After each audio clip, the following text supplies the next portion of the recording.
Hi guys, welcome back to the video of React and Node. पिछले video में हमने किया था यूज कॉन्टेक्स्ट हुक का इस्तेमाल और कैसे हम एक कॉन्टेक्स्ट हुक क्रिएट करते हैं और इस्तेमाल करते हैं। इस वीडियो में हम सीखेंगे कि कैसे हम यूज कॉलबैक हुक और यूज मेमो हुक को इस्तेमाल करते हैं। चलिए, तो ये मैंने दो फंक्शन बना के, दो कंपोनेंट्स बना के रेडी रखे। एक है यूज का काउंटर फंक्शन मेमोराइजेशन और काउंटर मेमोराइजेशन। मैं मेमोराइजेशन क्यों बोल रहा हूँ अभी समझा रहा हूँ, ठीक है। तो यहाँ पे हो क्या रहा है कि हमारा जो यहाँ पे आपको दिख रहा होगा, दो यूज कॉलबैक के थ्रू से मैं काउंटर बना रहा हूँ और एक यूज मेमो के थ्रू से मैं काउंटर बना रहा हूँ, ठीक है। तो हो क्या रहा है, ये मैंने कोई अलग से वैल्यू सेट नहीं किया। अगर सेट करता तो आपको समझ में आता कि मैं कहीं से भी प्रॉप वैल्यू लेके सेट नहीं कर रहा हूँ अभी के लिए।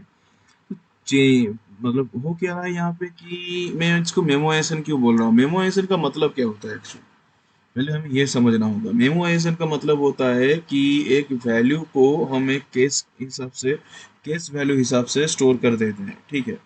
और केस वैल्यू के हिसाब से स्टोर इसलिए करते हैं ताकि जब हम इसको, जब तक के लिए सेशन रन कर रहा है और जब ये फंक्शन एक बार रन कर चुका है उस सेशन में, उसको दूसरी बार हमको रन ना करवाना पड़े।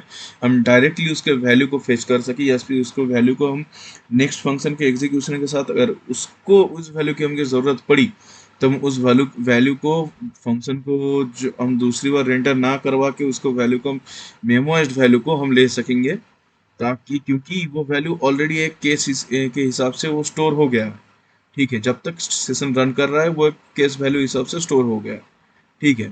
तो यूज कॉलबैक हुक और यूज मेमो क्यों हम इस्तेमाल करते हैं, पहले हम समझ रहे हैं कि यूज मेमो, ठीक है।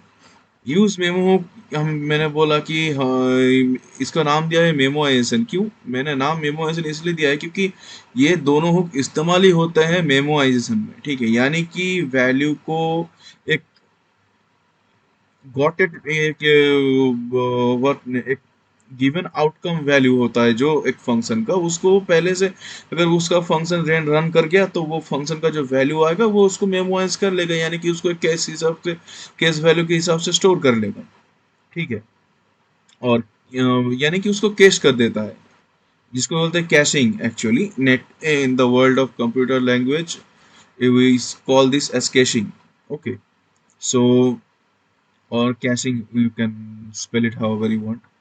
सो इफ यू से, एंड इसके बाद हमें ये समझना होगा कि यहाँ पे हम कर क्या रहे हैं। यहाँ पे कर क्या रहे हैं कि ये देखो, यूज मेमो हुक और यूज कॉलबैक हुक दोनों ही एक थोड़ा सा नहीं, बहुत सा ही यूज इफेक्ट की तरह एक एरे डिपेंडेंसी के ऊपर काम करता है। क्यों एरे डिपेंडेंसी के ऊपर काम करता है, अगर ये सोचे हम, तो हमें समझ में आएगा कि देखो, यूज इफेक्ट में क्या क्या होता था। यूज इफेक्ट में ये होता था कि जब भी यहाँ पे जो डिपेंडेंसी ये ट्रिगर होगा, यहाँ पे जो एरे ऑफ डिपेंडेंसीज होते हैं, वो जब ट्रिगर होगा तो क्या होगा, तब जाके समझ में आएगा कि कंपोनेंट कहाँ माउंट कर रहा है, कब माउंट कर रहा है और किस के ऊपर डिपेंड करके ये कंपोनेंट माउंट कर रहा है, ठीक है। यहाँ पे तीन चार डिपेंडेंसीज हो सकते हैं, कोई मालूम कोई, और अगर यहाँ पर और एक भी नहीं हो सकता है, ठीक है।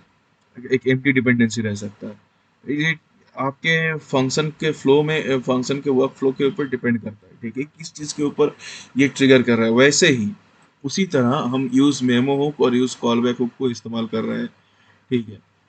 ये एक डिपेंडेंसी को सप्लाई करके, यहाँ पे अभी के लिए एक सिंगल डिपेंडेंसी है, तो सिंगल हो तो कोई बात ही नहीं है, इजी होगा समझने में कि ये फंक्शन इसका। यहाँ पे यूज मेमो हुक में क्या हो रहा है कि वैल्यू जो है यहाँ पे, ये पहले जब हम यहाँ पे क्लिक कर रहे हैं, यहाँ पे मैंने क्लिक किया तो क्या हो रहा है कि ये वैल्यू मुझे मिल गया, ठीक है। अब ये वैल्यू क्या हो रहा है कि वैल्यू कैश हो रहा है, कैशिंग हो जा रहा है ये वैल्यू, यानी कि मेमोआइज हो जा रहा है। और मेमोआइज हो जा रहा है मतलब कि ये वैल्यू हमें, जब ये सेशन रन कर रहा है यानी कि फंक्शन रन करेगा, और नेक्स्ट टाइम जब हम इस वैल्यू को टारगेट करना चाहेंगे या फिर फेच करना चाहेंगे तो हमें फंक्शन को रीरेंडर करवाने की कोई ज़रूरत नहीं है, या फिर कंपोनेंट को रीरेंडर करवाने की कोई ज़रूरत नहीं है।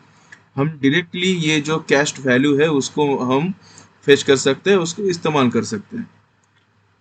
और यूज कॉलबैक में भी हम ये कर सकते हैं, पर दोनों में थोड़ा सा अंतर है। मेमोआइजेशन के लिए तो हम दोनों ही इस्तेमाल करते हैं, पर थोड़ा सा अंतर यह है कि यहाँ पे जो यूज कॉलबैक हुक है ना, वो किसको मेमोआइज कर रहा है, एक फंक्शन को मेमोआइज कर रहा है। यानी कि यूज कॉलबैक का काम होता है एक फंक्शन को मेमोराइज करना, जहाँ की यूज मेमो का काम होता है एक वैल्यू को मेमोराइज करना। ठीक है, तो फंक्शन का अगर मेमोराइज हो जाता है तो यहाँ पे क्या मिलता है, क्या होता है कि जब जब ये वैल्यू, जब भी इस वैल्यू में चेंजेस होता है ये फंक्शन मेमोराइजेशन में ट्रिगर हो जाता है। ठीक है, फंक्शन मेमोराइजेशन का काम फिर से ट्रिगर होता है, और जब ये वैल्यू चेंज होता है तो वो जो आउटकम वैल्यू अपना रहता है, उस वो आउटकम वैल्यू तब कैश हो जाता है। ठीक है, और एक बार वो कैशिंग कंप्लीट हो गया तो फिर वो वैल्यू तब तक के लिए स्टोर होता है जब तक के लिए यहाँ पे जो डिपेंडेंसी है, यहाँ पे ये डिपेंडेंसी जब तक चेंज नहीं होता है तब तक वो वैल्यू कैश होके रह जाता है। ठीक है, यहाँ पे भी सेम, जब तक ये डिपेंडेंसी का वैल्यू चेंज नहीं होता तब तक इसका मेमोराइज जो वैल्यू निकला है हमारा वो कैश होके रह जाता है। और यहाँ पे अगर आके हम चेक करें तो ये जो हमारा हुक प्रोवाइड कर रहा है, यहाँ पे जो डिपेंडेंसी को हमें याद रखना होगा कि ये हुक कोई भी चेंजेस नहीं रखेंगे। यहाँ पे हम बस जो स्टेट हुक प्रोवाइड किए है वही पे ऊपर होगा। कभी कभी हुक ना भी हो सकता है, कोई इशू नहीं है उसमें। ठीक है, और बस मेमोइजेशन का इस्तेमाल हमें बस तभी करना है जब हमको फंक्शन का कोई परफॉर्मेंस बढ़ाना हो।